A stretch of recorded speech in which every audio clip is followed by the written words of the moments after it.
night, so it's a lot. But I'm wondering if at some point in the future, not now, but in the future, if you could teach us chording, because isn't that another way that we could jump into a song without having to necessarily memorize any music, but be able to at least play along? Yeah, I mean, that's not something that I do a huge amount of, but I do a little bit, and certainly it's all in the double stops, right? That's which we've worked on a tiny bit, and actually, it's a good introduction that we did with the double stops because we talked about the arpeggio notes in the key that you're in, and how you can use any two of them and play them together. To make a chord in the key that you're in, right? And so we can go further. We can take a tune and we can see what double stops you could play over the phrases. See that?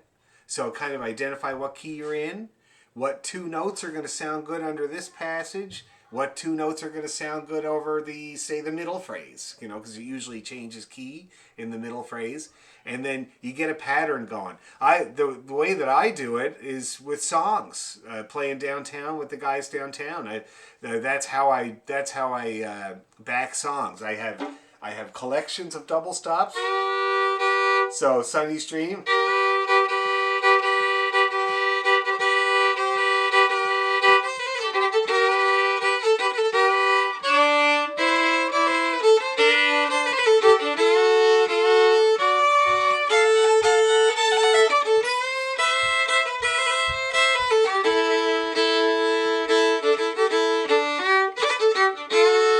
See that? Just, you can hear the song melody there, right?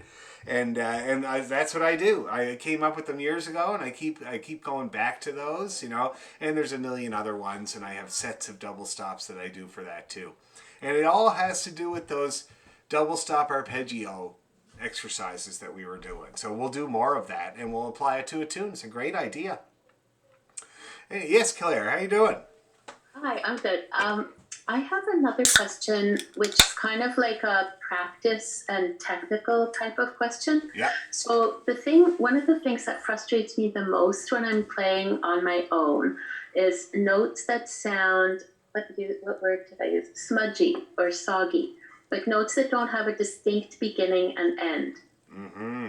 You know, and then you're trying to play fast and the thing is just going like, blah, blah, blah, blah, you know, it sounds like ick. So Yeah. how to practice, what kind of practice technique is there to help overcome that and get notes that sound like sticky or crisp? Crisp. Yes, I know exactly what you're talking about. What you're referring to is articulation. Right. Okay. Yes. And yes. it's making a new tune sound. I'm going to hit the record button here before I forget. Record to the cloud. Recording in progress. Okay, there you go. The Zoom signal. Anyway, so you're referring to articulation there, and it's a really good question, and it's something that a lot of adult learners struggle with. And so there's a couple of things to that. Now, if you're talking about just the bow, so let me give you an example. So let me see if this is what you're talking about.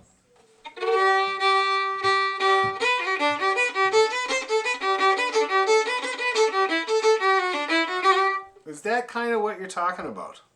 Yeah, that's nice and crisp, right? That was not crisp. That was. If I could get that crisp, I would be so happy. Okay. Well, if that's what you're referring to, then that's a very simple problem of not moving the bow enough. Now, for most people, especially adult learners, it takes a little tiny bit of bow to get your note going. Does everybody here kind of experience that? Like the note isn't sounding right off the bat. It's like a little bit of real estate you have to cover before it kind of kicks in, right? And it's a very common thing. And it's, you know, starting from a dead stop is an extremely good skill to have, especially for a fiddle player, because we're doing all eighth notes all the time. We only have, it's not very much bow that we get to use at the best of times, right? You're always trying to use more, but with fiddle music, it's very small. So what's happening there is when you're doing those small notes, if you fail to move the bow, then it's kind of making this choke sound. Yeah, Right, that's see right. that? Yeah. And it's especially susceptible on the down bow. The down bow is where people notice it the most, okay? And what I've always had people saying to me is, I'm playing a tune, and the first of every two notes has that sound, that squishy sound, right? She. And it's a choky sound. It's where you're choking off the string, and it's because of the down bow. So if you take that much bow to get your sound going, right, and you're only using that much bow to play a tune, it means every one of those down bows is going to have that squishy sound, and you're basically losing half the music there, right? The first of every two notes you're losing, right? So what you want to do to battle that is, first of all, practicing starting from a dead stop. Now, I think we might have touched on that a long time ago, but, you know, when I show you guys these things, it's good to touch on them once in a while, try to refresh them. I'll try to remember all the exercises as we go along, right? But, so the exercise that we do, first of all, there's two really good ones. There's stopping the bow halfway. See that?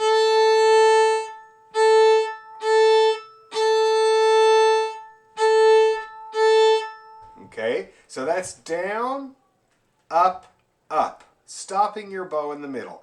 And you get good at two things there. First of all, you get good at stopping the bow. Because for most people, when they stop the bow, it sounds like this.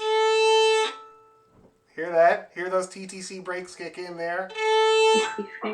Or the down bow, too.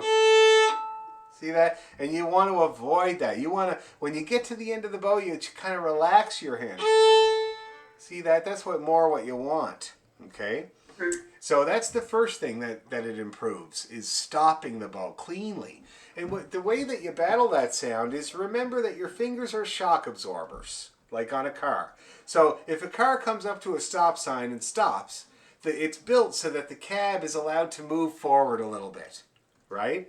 And if it didn't, it would be a very hard stop for everybody in the car. It would be like really, really jarring. So the designers, they let the cab move forward. And we do the same thing with our hand, except it's opposite. So we're pulling the bow, and we stop it. We kind of stop it with our hand, but we let the energy of the hand go a little bit so that it doesn't drag the bow and make that little squeak. See that? Now I'll do it on the up bow. It's a little bit easier to see. Did everybody see that there? Yeah, that's what you do. You have your shock absorbers ready. Okay, so that's down, up, up. Yeah. The other thing that it's good for is starting the notes, especially if you do a complete dead stop. So let me demonstrate.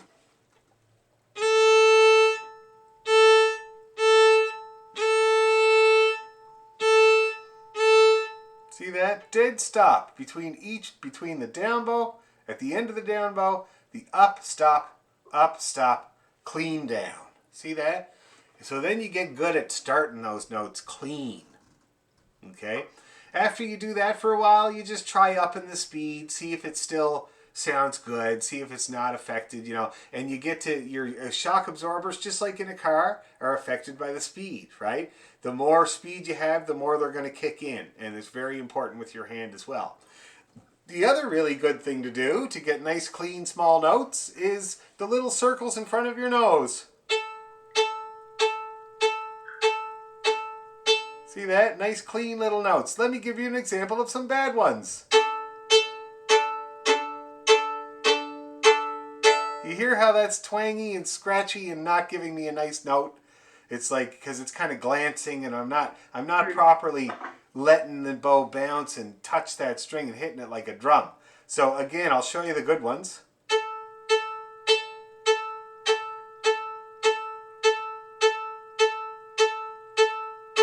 That's what you're looking for. See that? And you can see what I'm doing there. I'm not doing it like this. That would sound like this.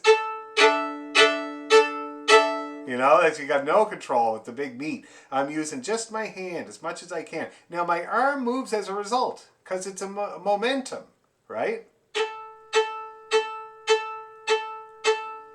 But I'm doing the motion with my hand and my fingers there. On the up bow is good too.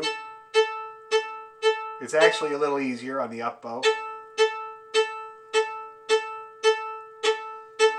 Okay, so that's the little circles in front of your nose is a great way to get those little short momentary notes happening. It's something I also use on violinists, as I teach some violinists that are trying to switch gears and sound like proper fiddle players. I got one guy that did his undergrad at U of T, and his dad is the tuba player for the Charlottetown Symphony. Me and Jen have known him for years. But anyway, Adrian, he's a young guy, and he's a professional, but he's desperate to sound like a fiddler instead of a violinist. He's really, really intent on doing that.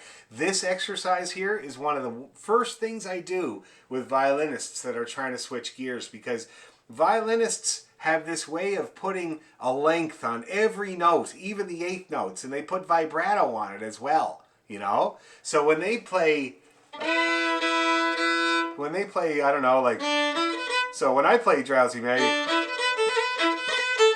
but that's coolies. You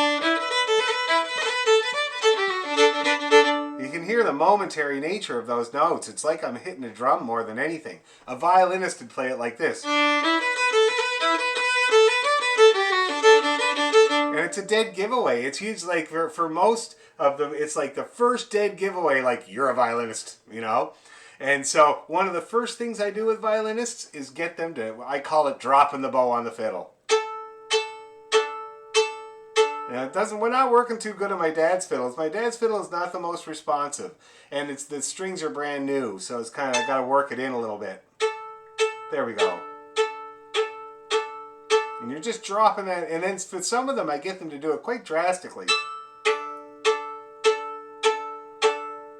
So you can feel that bounce and let the bow come up and get that momentum going. See that?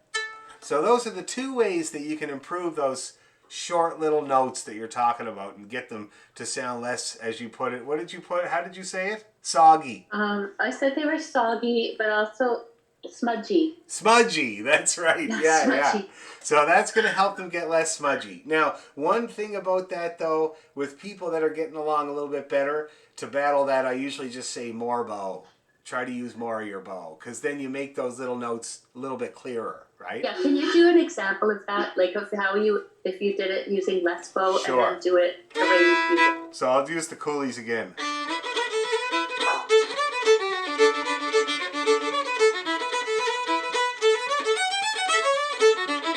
So you can see there, I used about that much bow, which is for most adult learners, it's kind of where they're at, right? But when you watch me play,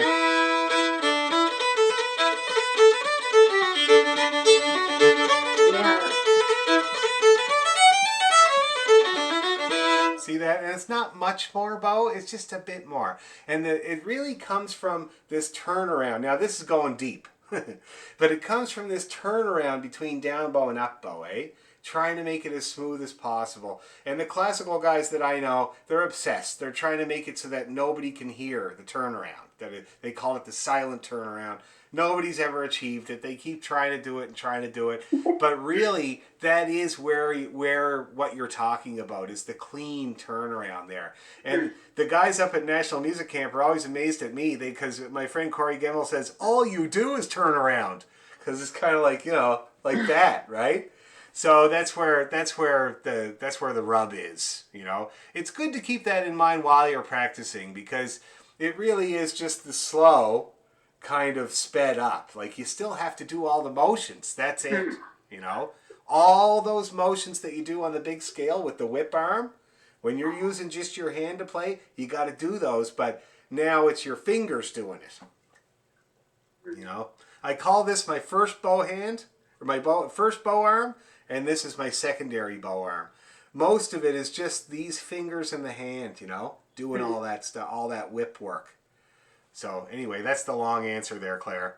But that's a good answer. Good. But the two exercises you're trying to do are the down, up, up, and the circles in front of your face.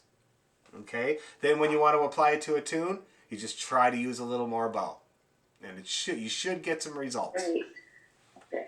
Good question, though. Really, really good. Anybody else have any questions or comments about that subject matter, which is very important, especially when you're trying to play the fiddle? I just played a song, I forget the name. We all know it. And it sounded squishy. Really?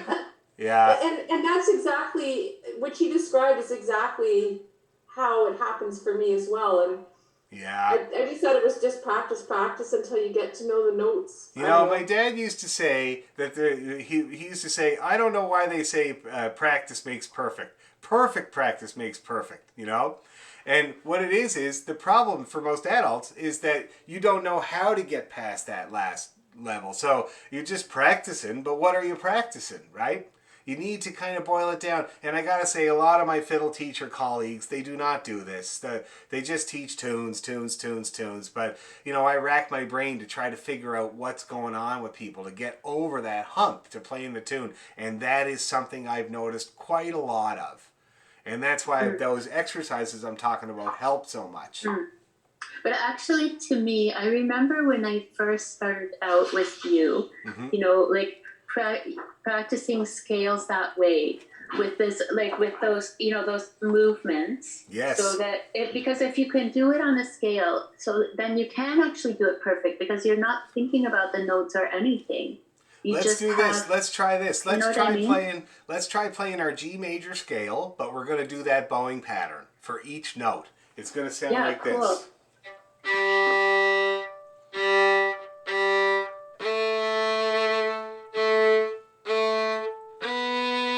See that? Just like that. Now, what I want everybody to concentrate on is, first of all, your intonation, of course, and I'll turn my tuner on, but also to completely stop the bow between each thing you're doing. Each stop, complete stop, so that there's no sound at all. So you work on that good, sharp, clean start. Okay, now I'm going to mute everybody, and we're going to give that a try.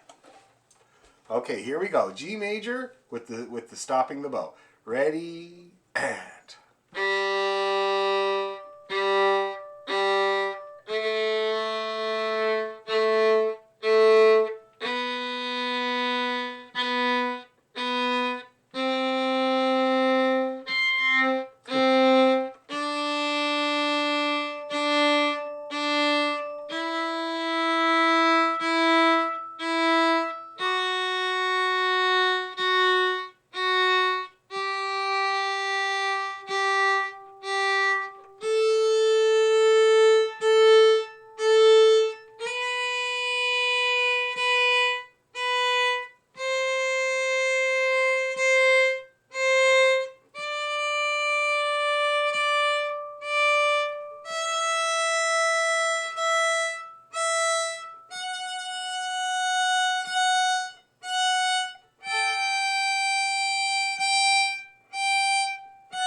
All right, now that looked really good. Everybody looked like they were really...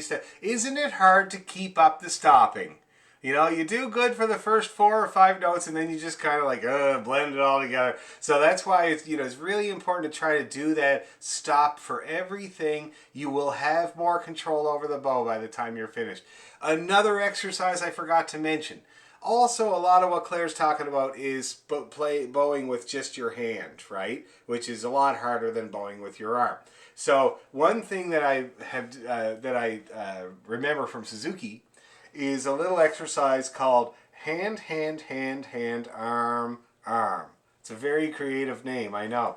So anyway, it's where you play 4 eighth notes using just your hand, and you want them to be nice and clean, and then you use your arm. I gotta rosin this bow, just 1 second. I'm gonna mess around with that for a sec while I rosin.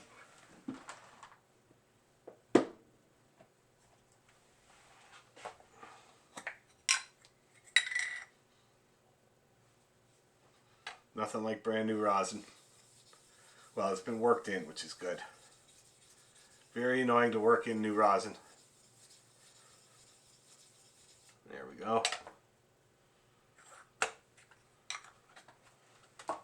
Okay. Do a little wipey. Okay, so let me show you that again. So we got 4 short notes with the hand. Nice clean ones, and then the arm.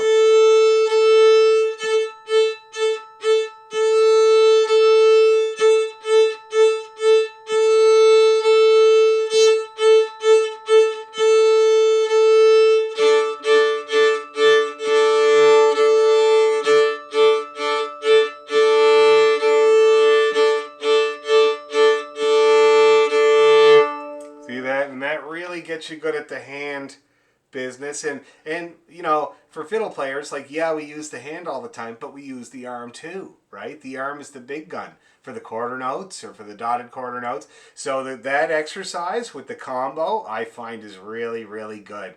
Now, if you find it sounds like this at first, you know, all you got to do is, I call it Tarzan's rope. So if Tarzan's rope is too long when he's trying to swing from tree to tree, his feet dig into the ground.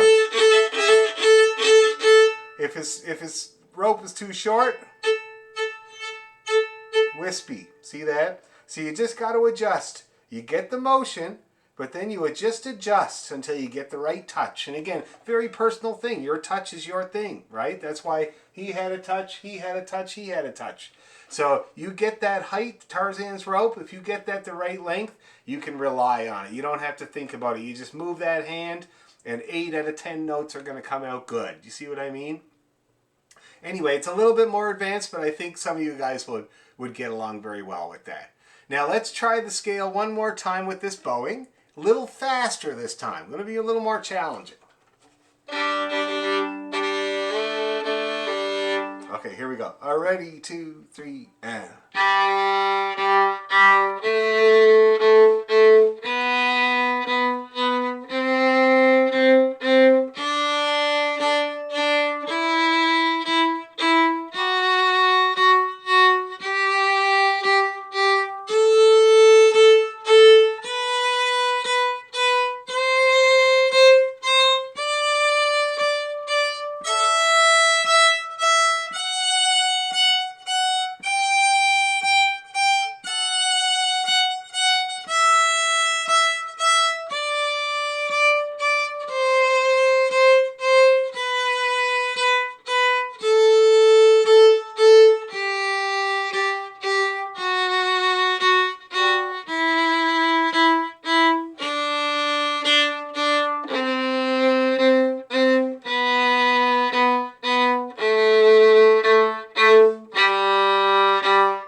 All right, how's everybody feeling there? You get some good ones? And remember, it's all about batting average. Don't try not to expect perfection. It ain't going to happen. You're just going to up your batting average all the time, okay? The other thing I forgot to mention, when you're doing that exercise, resist the urge to take the bow off the strings. All right, you're going to want to, but it's not going to teach you what you need, which is the stopping and starting. So resist that urge, okay? Great question, Claire. That was a really good way for you guys to start working on that. Any other questions like that? Brilliant things you want to talk about? No? Should we play our... Well, you know what? Let's practice Johnny Wilmots. Okay? Let's do it like 500 times slow. Speed it up a little bit. And then maybe we'll try playing the whole set there. The whole E minor set. And then we'll work on the jigs. You know, I gotta say, I don't know if I love these Ava Perazzi strings on Dad's fiddle. I put them on before the pandemic, and because he just needed new strings, and my buddy Brian convinced me to put them on, because I was hesitant to put expensive strings on this fiddle because I only use it out in the bars, and I plug it in, so it's not like I need a whole lot of sound out of it. You know what I mean? But he was like, well, if it's a quiet fiddle, why not put the cannons on there, and then there's lots of headroom, you know? And I agreed with him, but the tension is not right. It feels weird, and it sounds a little weird too. And my bridge is a little crooked. Oh, yeah. Crooked bridge could have been the problem.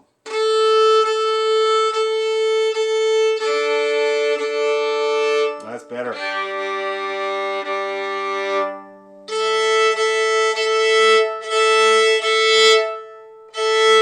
That feels a little better.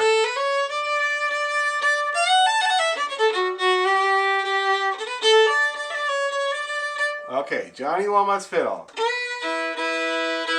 So we'll go about this speed.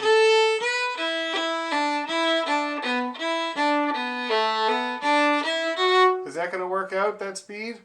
Okay. Here we go. We'll do it a good 3 times, people. 1, 2, 3.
Let's take a little break. How are we doing?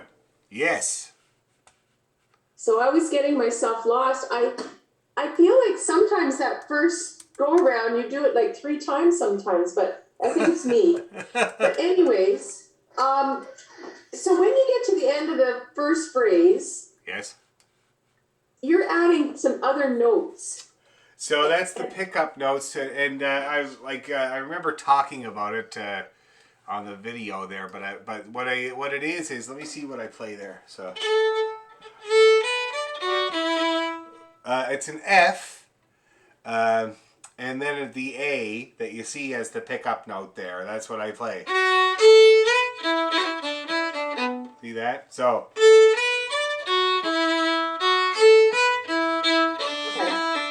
That's what I'm doing there for the pickup. then the other thing is the rhythm. So in the second line, Mm-hmm. in the 1 to the third bar, so the it's not a triplet, but Da-da-dee-da-dee. da da da. I think I'm getting the rhythm wrong. So it would be like this.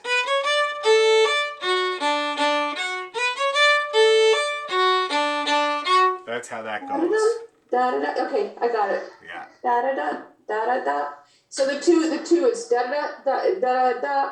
Yep. They're short. The third one's long. Yep. The two. So it's 2/16 notes and an eighth note. So dig-a-da.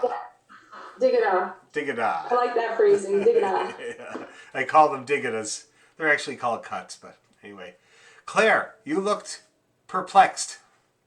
Okay, well, two things. First of all, I was still spending more time on the previous tunes Sure. because I like on the set, so I still haven't had enough time to catch up with those. Oh, okay. So I haven't spent enough time on this. But also, I feel like I have different music. Really? I don't know what it is. I think there's a couple of minor differences, like someone else, Mel, or whoever it was, Deborah already pointed out. Deborah pointed this out. Yeah.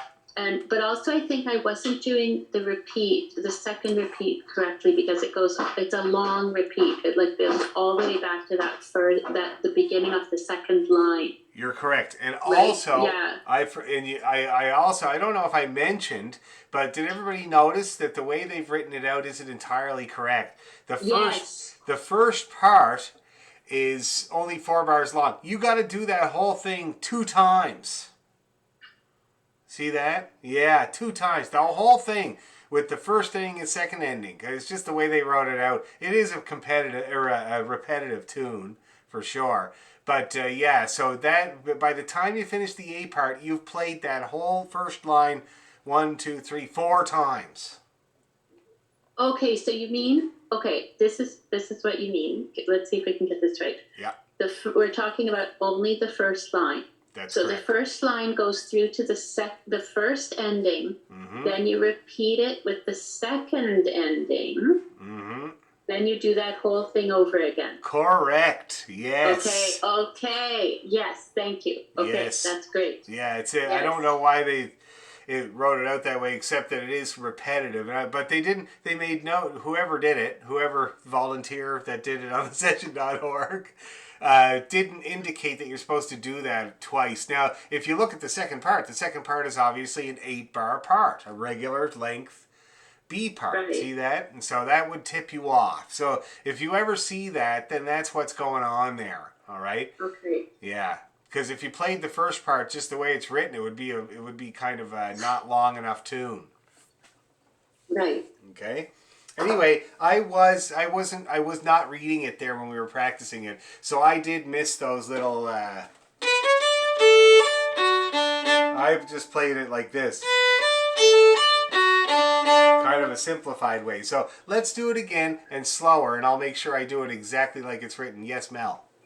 So how I read it, which is obviously wrong, is that first line. It looks like between the left repeat and the right repeat at the end of one, you play that whole one section twice. And then you come back and you play the second. So I don't know where I am right now. Okay, but to be clear, so the first line, here, you know what? I'm going to share my screen. The best way to do it. Okay, here's my screen. There's me. Look at that. There, I'm going to cover me. Okay, so we play this. Then we play this with the second ending, and then we do it again. This and this with the second ending.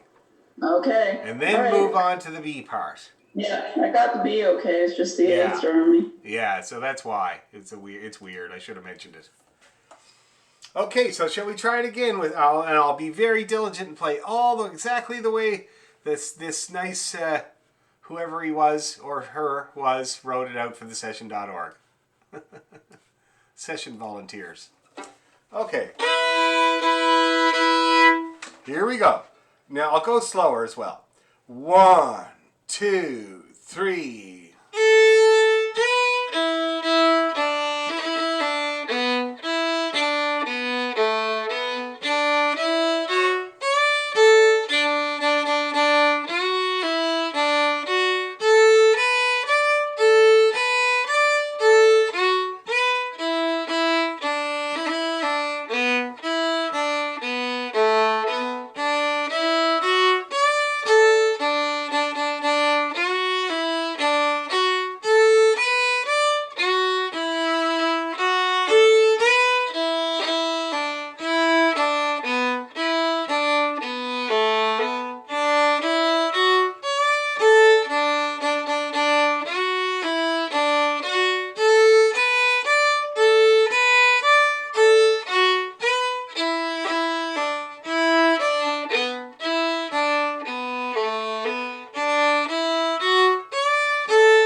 went a little bit better.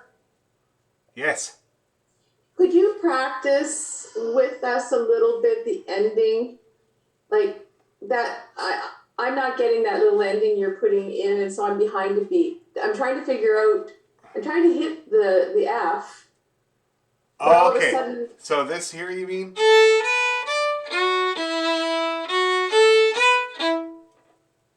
da da dee dee. Okay, so it's a whole beat. It's a quarter note E, and then an Yeah. eighth note F, eighth note A. So da ba dee do long short. Okay. Does that make Okay, I'll sense? try it again. Let's do it. Let's do that together. We're gonna do the second ending, and after playing the E, we're gonna play the pickup notes F and A, and do the first bar again.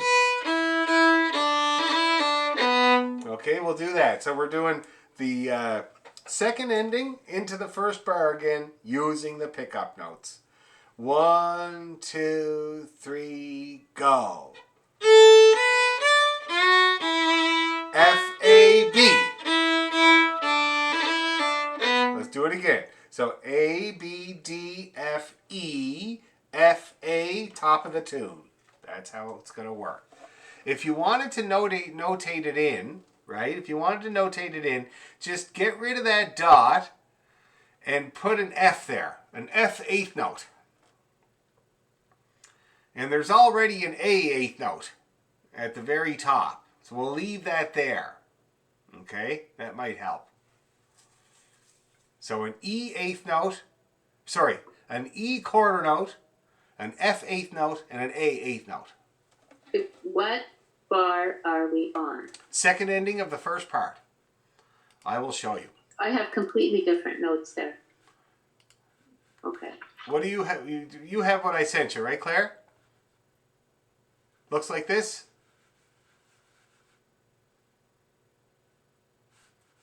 Oh, you're muted again. Okay, just show it, yeah, with your little Yeah, arrow. I'm showing you with my exactly little the arrow. notes. Yeah. Okay, so we're going to make this E into a quarter note. Okay, we're going to get rid of that dot. This is a quarter note E. And then we're going to, instead of this B here, eighth note, we're going to play an F eighth note. And then we're going to join it together with this A that's at the beginning, at the beginning of the line. See that? Which is an actual pickup note. So that's going to be E, F, A, top of the tune. And it would be exactly the same for getting into the B part. Yeah. Exactly the same. E, F, A, B into the B part. Okay? So let's try that again there, ladies. It's all ladies tonight. Let's try that again. Yes, Sue? And so that's the same thing you're doing at the end of line 3, right? Let me just make sure, but I think so. Yeah, that's what I think. Yep, absolutely. And you can see it looks exactly the same. Yeah. See that? So you're right, absolutely right. And I would do it, if I'm repeating the tune, if I'm playing the whole tune again, I would do it at the end of the last line too. Exactly the same thing. Quarter note E, F, A, in. Okay? Yeah. So let's practice that though. That's a great idea to practice that seam. Always good to do. So we're going to play the second ending of the first part, which is the end of the first line, and we're going to join it up and play the first bar again. Okay? Ready, and...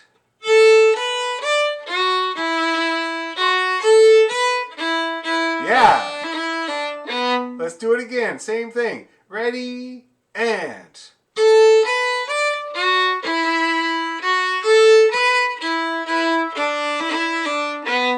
Is that working out? One more time. Remember to make sure that E is long. Ready, go. Yeah. Last time, I swear. Ready, go.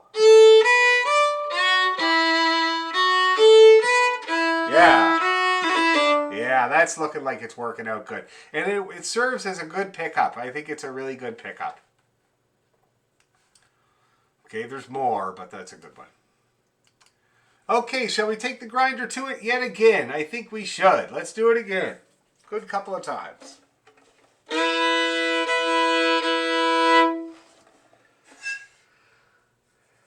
Okay.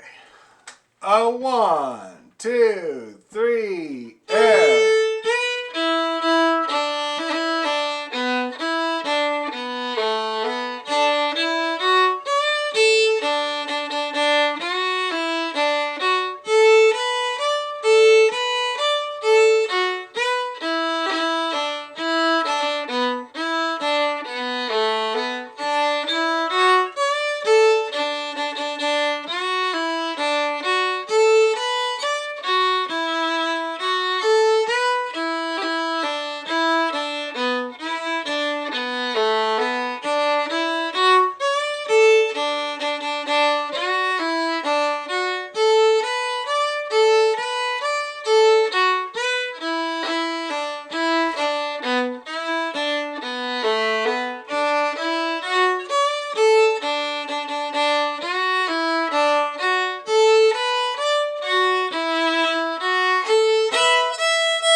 So was it more challenging with the fast, eh?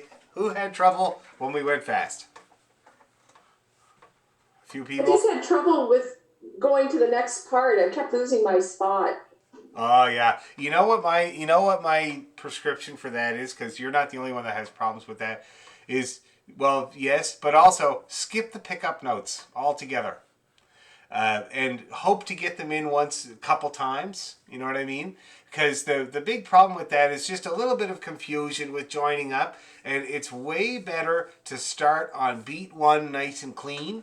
It gives you much more of a sure sound in your ear to the beginning of the part, and then you'll find if you manage to get the pickup notes in a couple of times with that strong start, you'll be getting them in every time. You won't even realize it. So that's what I would suggest. Just you get to that E, and then just wait and play the B. It's only a beat, right? It's only a quarter note. You got to wait. So by the time you do that, I think you'll be able to get the pickup notes in at least once or twice. Anybody else have trouble when we went fast? Claire, so what was happening with you when we went fast? It's just what I said before. Like I spent too much time on the other tunes. Right. So yeah. Well, we're gonna practice them next, so that's all right. Catching up. Sure. So nothing specific, just to keep practicing it. That's what I think. Yeah. Okay. Especially now that you clarified that 4 times the first line. That makes a lot more sense. Yeah. Yeah. Cool. Anybody else having any trouble with this tune before? We're gonna try it one more time, but I just want to address any problems people might be having. All right, let's do it then. Let's try it at that speed. So you guys are going to try skipping the pickups. Take the stress out of your life.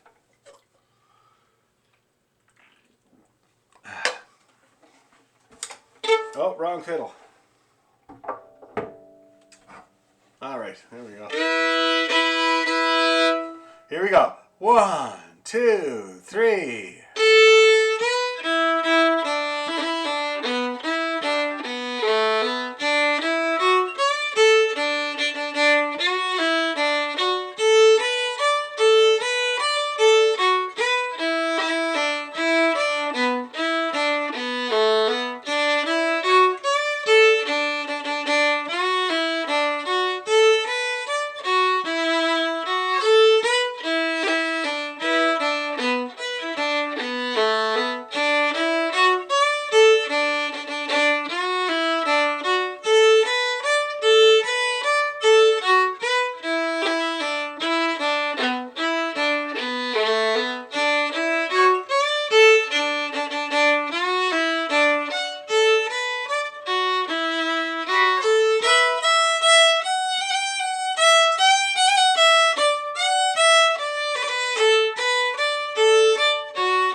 One more time.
more success that time around, it looked like.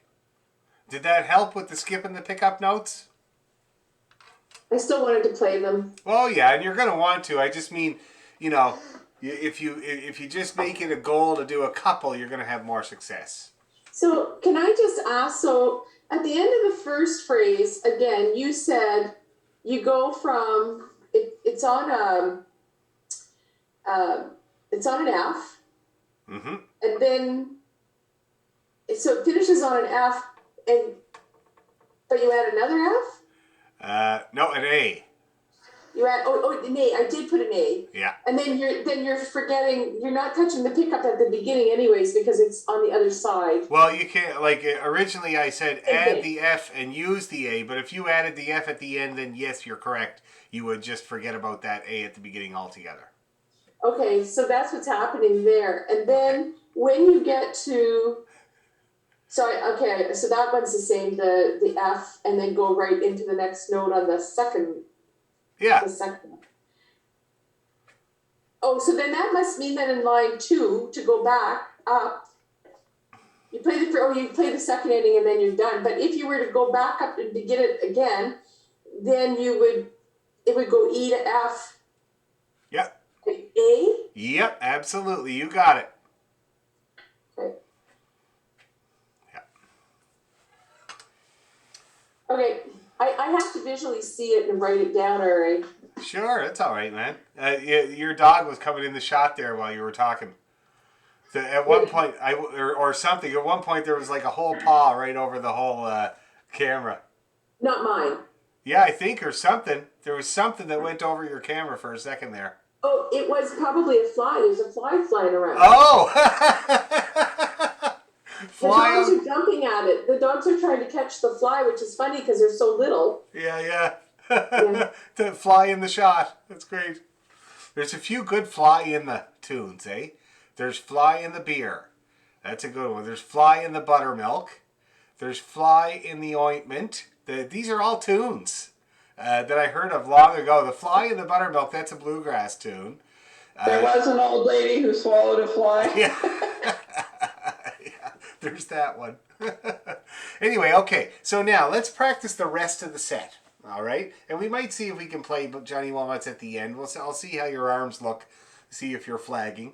But so we got Huntington Castle, Bogalogan, Sweet Molly, Nine Pint Coggy, Malcolm Finley, and then hopefully this tune here. All right? So that's what we're going to try next. And I think that'd be a good speed to do them, the reels. We'll just keep it at that speed for now. All right. Right fiddle.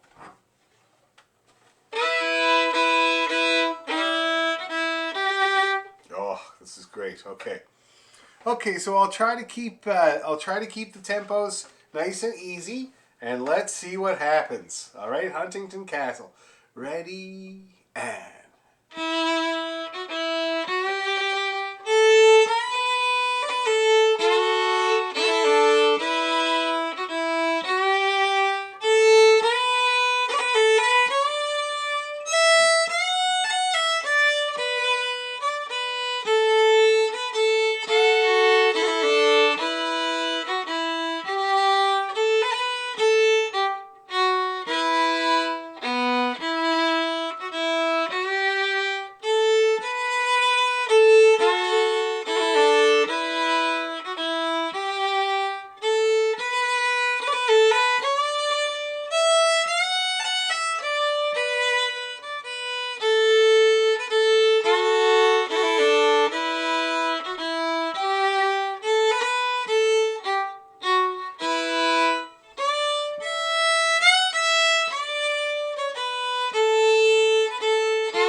more time.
go.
Here we go.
Here we go, Johnny Walnuts.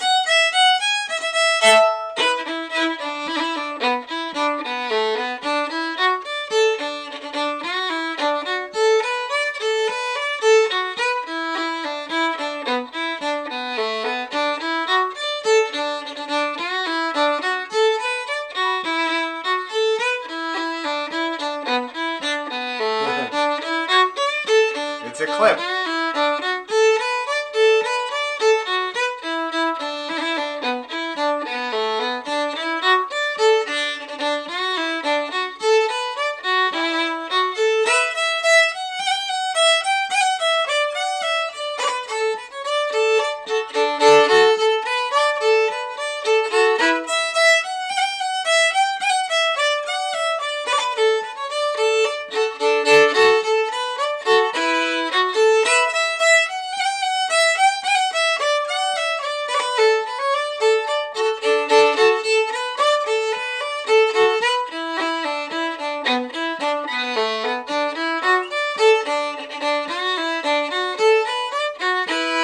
Okay, I know it was a stretch to make you do that one at the end. I know. I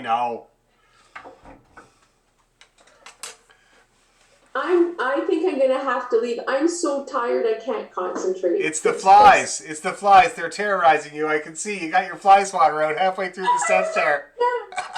I'm just really tired, and I just think I just need to go rest. No It's been a problem. very You can long always day. you can always catch up on the YouTube. You know, don't worry about it. I'm gonna have to because I'm not knowing these songs well enough. Well, and so I think also though, we've been working on this set for a while because it's got a lot of tunes in it. It's my family's tradition, you know, what we used to do when I was a kid. So I think that we should kind of put it to bed for a while. Tell you the truth. I Come came back late to when it. you started this, so I was late.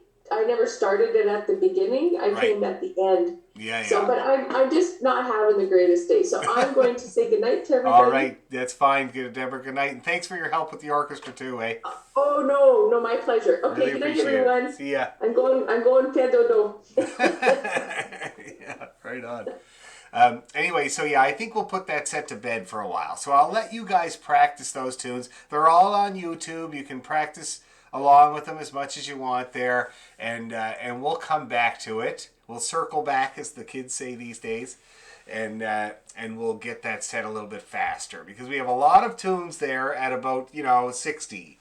So it would be good if we could refine them on their own a little bit and at some point get them faster. Now, let's take a look at the, what do you call it there? The Jiggis. What should we do? The Mug of Brown Ale and the Cliffs of Moher? Or, yeah, let's do that. Let's do that. So the Mug of Brown Ale and the Cliffs of Moher we're going to practice, and I'm going to run to the bathroom. So you guys go ahead and dig that out. Claire, I'm gonna make sure you have a copy here. I'm just going to forward you that. I need my email. Where's my email? Here it is. Okay. So this is Mug of Brown Ale. There's a better mug. Yeah. Okay. So I'm going to forward that to you. Claire. Thank you. No Did you know problem. that a 9-pint coggy is also a mug? It is. Yes. It's a large one. It's about 5 liters. Just FYI. That's a lot of beer. Okay, and the Cliffs of Moher. Okay, here it is here. And I'm sending that to you as well. Claire. Okay, so you guys knock the dust off those. I'll be right back and then we'll try them.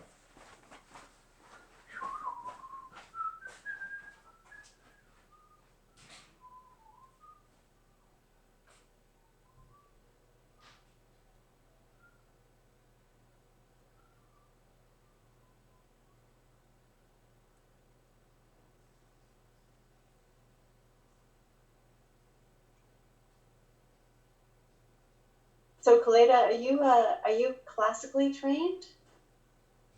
I'm just curious. No. I can't believe you're suffering along with so many of us 25 Why? people. I just started learning this stuff really No, recently. I'm asking Kaleda. Oh, Kaleda. Hi. Yeah, so I started in school. So I'm in grade 11, but in grade 5, Wow. the requirement was you had to play a string instrument in my school. Okay, So I chose violin, nice. and then we were playing classical stuff, and then I was like, where's the fun dancing music that I usually hear coming from? Oh, nice. Um, So, what school do you go to? So the school that I went to before was called the Linden School, In Oakville? Toronto. Oh, Yeah. Toronto, okay. Yeah, so I went there, and then I found Dan, and then we started with film music, and then now I'm in high school, but yeah, so. And what high school do you go to? I go to Oakwood Collegiate. So Great school, great music program. A lot of Jennifer's colleagues came through that school that now are professional musicians. Nice. Well, good to know. Nice to meet you, Kaleda. Yeah, nice to meet you too. Okay, so you find those tunes. We're going to knock the dust off of them. Oh, whoops. I got to remind myself of the Mug of Brown Ale. I got to remember how that goes. Let me see. Anybody want to play me a couple of bars of it? Remind me how it goes. So just so you know, the edition I have has got a couple of really nice pasted in measures by you. Okay, yeah, that's the one. It's called Better Mug, I think.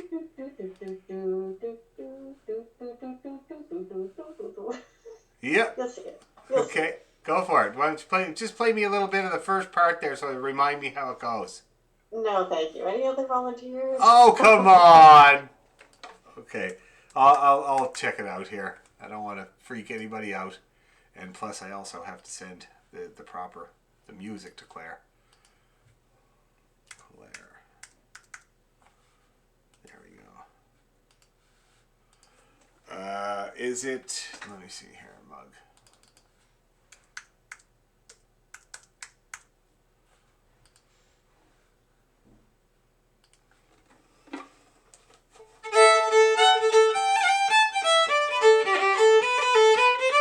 Yeah, that's the one. That's the Mug of Brown Ale. Okay, so Claire, you're going to have to hold on to your helmet here. We did these a while back, and the second one, the Cliffs of Moher, you might have played before. I have a... No, not at all? I thought I had a vague memory of it, but anyway, you'll get it pretty quick. They're not too hard. So first of all, let's go slow. Okay? So we'll go about, here, let me just get this up so I can see everyone. There we go.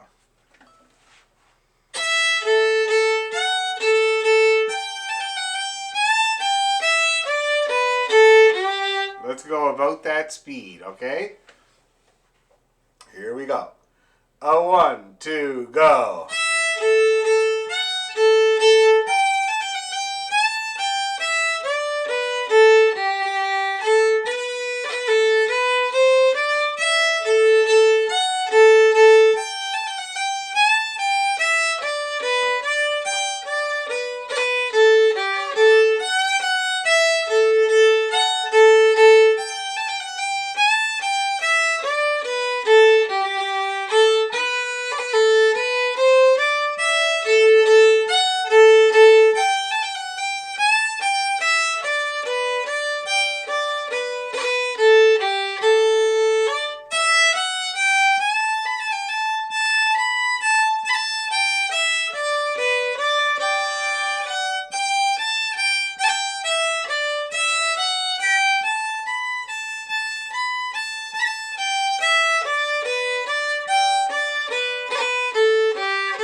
Okay, now I'm just going to check in. How's everybody doing with the mug of brown ale?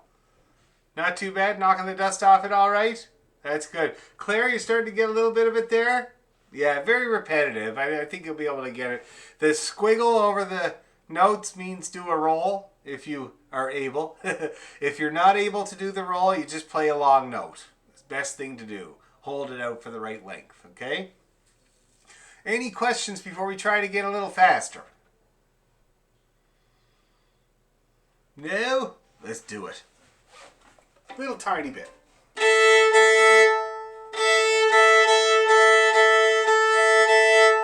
Okay. Ready and...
Again.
All right, pretty good.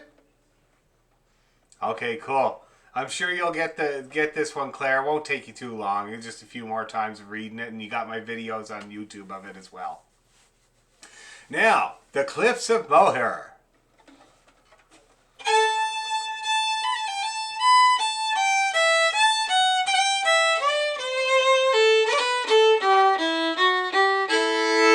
Okay, I'm going to get that up so I don't confuse people. Let's see if it's right on here. Cliffs. It is. Oh, good. I'm getting so good at my new computer. I'm going to be a computer expert by the time this is done. A computer expert and a session.org expert. So let's just try it just about the same speed, not much faster. Yeah, just like that. Ready, and...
Again.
right, how are we feeling about the Cliffs of Moher? Not too bad? All right. Now what I'd like to do is up the speed. I'd like to try the two tunes, and I'd like to try them more like this.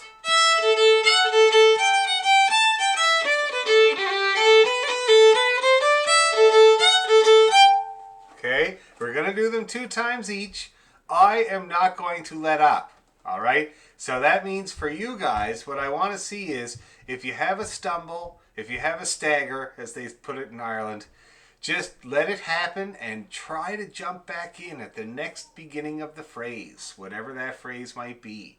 Try to jump back in. Jump on that, jump right back in that skipping rope as much as you can. Okay? That's what we're going to do here now. So 2 times each. Helmets on, guns up. Just keep firing at the enemy.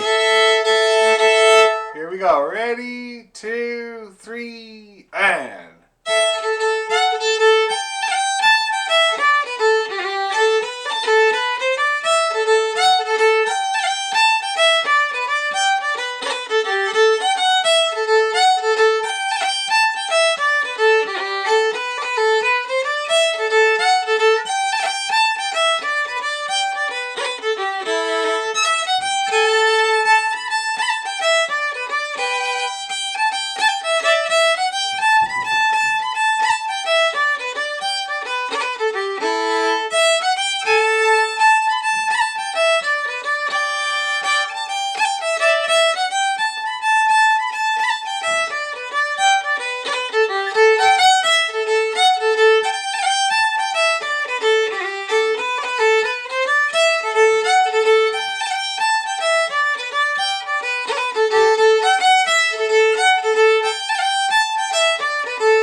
Here we go.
How did we do?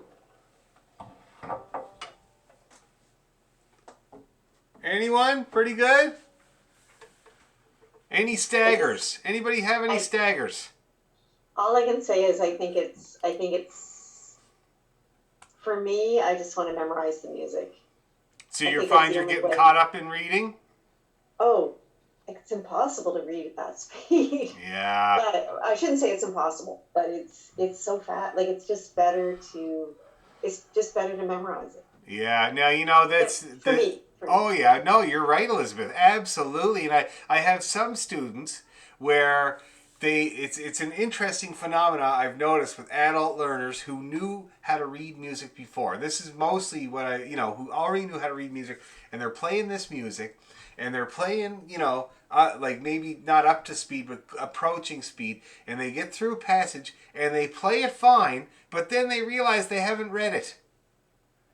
And they actually go back and they kind of stop and pick it up and do it again because they didn't read it, And it's this kind of thing. And I don't really know what it is. It's a very interesting thing.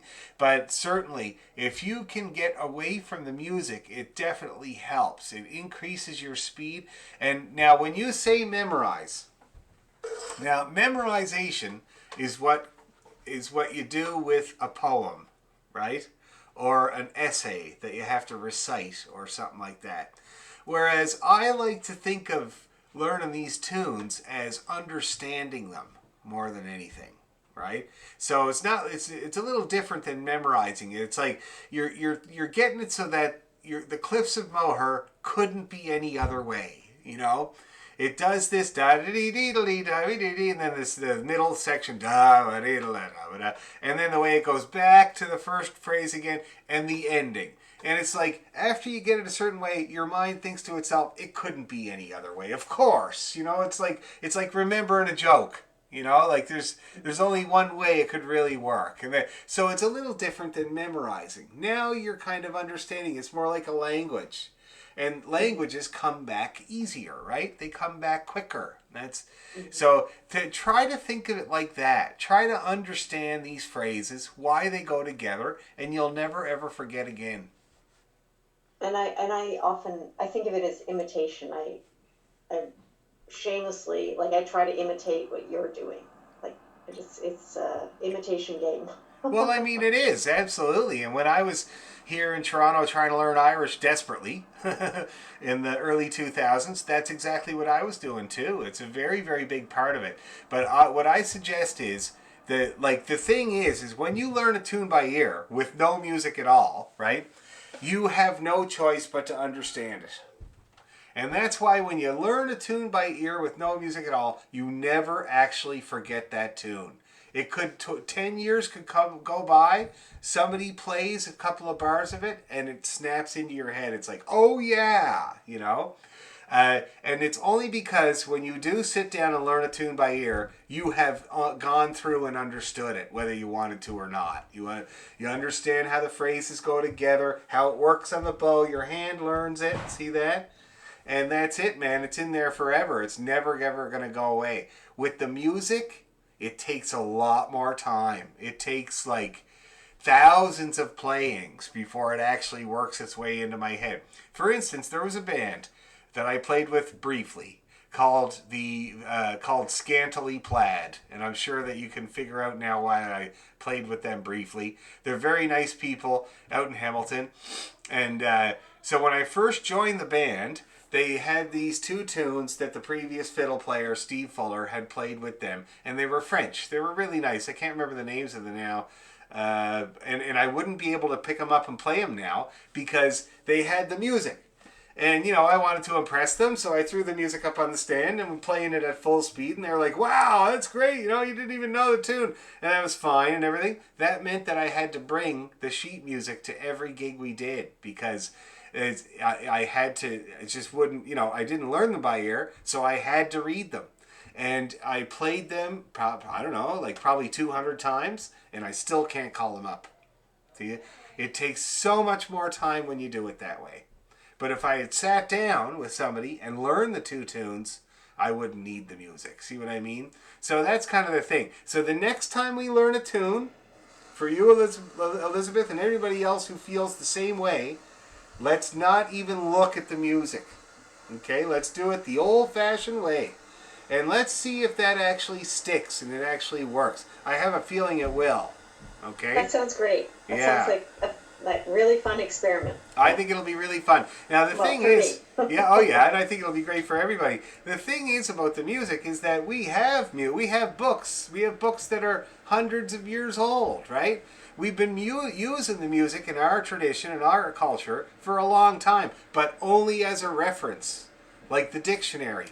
you know, to remember a tune and to, you know, so people pull out the O'Neills, you know, and they open it up and, oh yeah, then they put it back. You know, or same in Cape Breton with the Skinner. People will pull down the Skinner book and like, you know, oh yeah, and then there's just like, just a reminder, that's what it's for, a reference. So that's why once you learn it by ear, it's great to pull out the music and remind yourself.